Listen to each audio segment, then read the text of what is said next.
দ্রব্যমূল্যের দাম দিন দিন বেড়েই চলেছে, কিন্তু মানুষের আর্থিক যে সমস্যা সেটা লেগেই থাকছে। মানুষের আয় বাড়ে না, কিন্তু দ্রব্যমূল্যের ঊর্ধ্বগতি একেবারে আকাশ ছুঁই ছুঁই।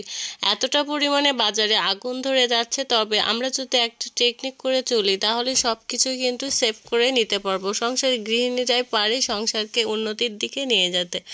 এই জন্য আমাদেরকে কিছু টেকনিক ফলো করা অবশ্যই দরকার। বাজার থেকে কিছু রসুন নিয়ে আসছে। আসলে এখন কিন্তু রসুন, যে কাঁচা রসুনগুলো রয়েছে বাজারে কিন্তু কম মূল্যেই পাওয়া যায়। তবে এই রসুনটা আমাদের বাড়ির চাষ করা। তবে অনেকেই আছেন যারা কিনে খান। এই সময় কিন্তু কাঁচা রসুনগুলো খুবই কম দামে পাওয়া যায়। তো এভাবে কুচি করে কেটে আপনারা ডিপ ফ্রিজে সংরক্ষণ করতে পারেন, দীর্ঘদিন খেতে পারবেন। এছাড়াও কিন্তু এভাবে করে বেটেও রাখতে পারেন। যদিও আমি এখানে রসুনের সঙ্গে অনেকগুলো মশলা অ্যাড করে দিয়েছি, দিয়ে এগুলো বেটে সংরক্ষণ করছি, কিছু কুচি করে সংরক্ষণ করছি।